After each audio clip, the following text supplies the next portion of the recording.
Pittsburgh's best sports show is about to begin. Call us or tweet us.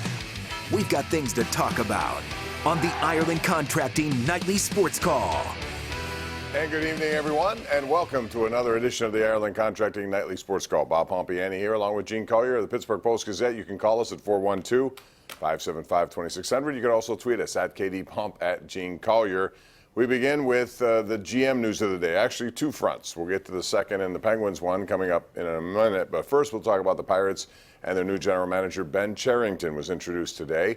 They had a press conference over there attended by Travis Williams, the new president, as well as owner Bob Nutting. Gene Collier with the Pittsburgh Post-Gazette outstanding columnist. I want to get your take on what you heard today. Anything unexpected? Kind of close to the vest? That's what I thought of this. No secret's going to be revealed. We're just happy to be here and work every day to get better. I didn't hear that the payroll was going up substantially. No, we didn't hear any of that. So you know what? Wake me when there's a press conference to introduce the new owner. Then I'll let you know what I think.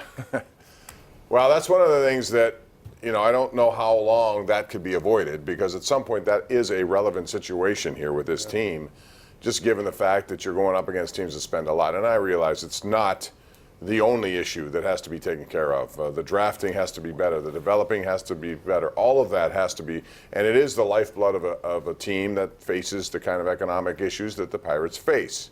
However, you can also try to help out with some of your weaknesses by going out and signing players instead of always refusing not to. 2 years ago, the Pirates were the only team not to sign a major league free agent. At some point, you have to spend some more money, and to say that you're going to quote, crack the code, which was something that was mentioned today, that's fine. But how are you going to do it? Code. Is that like change the culture? Is that the new change the culture? It was to crack the code on how to be successful in the economic issues that the Pirates faced. One way to do that is spend a little bit more. Yeah. The Milwaukee Brewers cracked the code by spending $120 million instead of $77. There's the code. Give me a break. I mean, look, Ben Cherington, God bless him, good luck to him. He has a great baseball resume.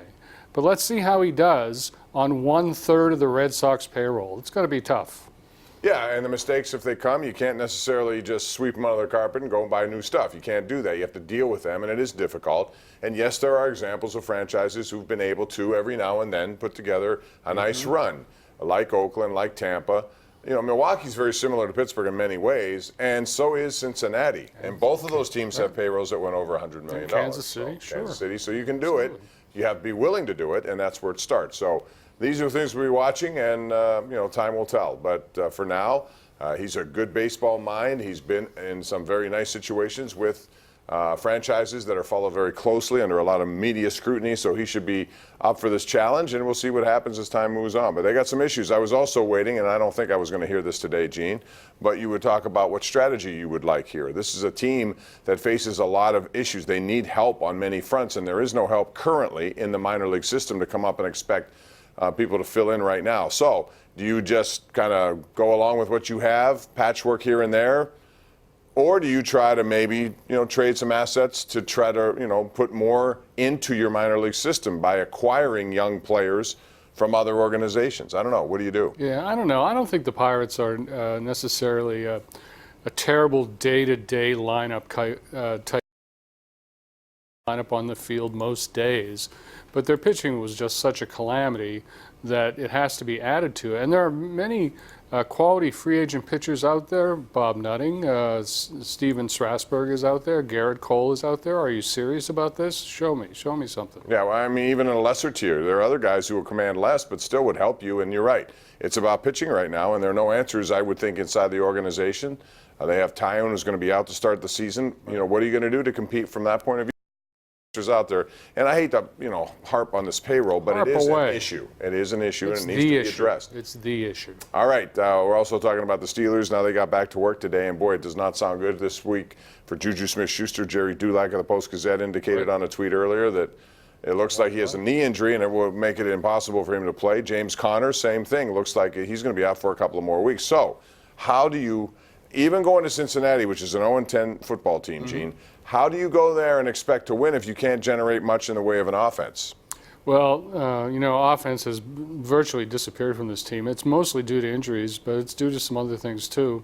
And it's not getting better. I mean, parts keep falling off of this. Marquise Pouncey now gone. potentially for 3 weeks pending appeal. The offense is really in a bad situation. I mean, there are people playing on this offense now that I've never heard of, and you'll never hear from again after this year. And the fact is, they had to go out over the weekend and they signed 3 wide receivers. Right. From Deion Kane, Quadri Olison today, and some other. Olison, I know that name. Yeah, and some other guy I never heard of. But I mean, they need warm bodies, because if Schuster can't go, if Deontay Johnson can't go, and he's currently in the protocol, at some point you're going to have to come up with people to make plays, and we'll see how that goes. 412-575-2600. When we come back, we'll talk about an amazing night for Jim Rutherford, who was inducted into the Hockey Hall of Fame. That and your calls on the way right here live on Pittsburgh CW.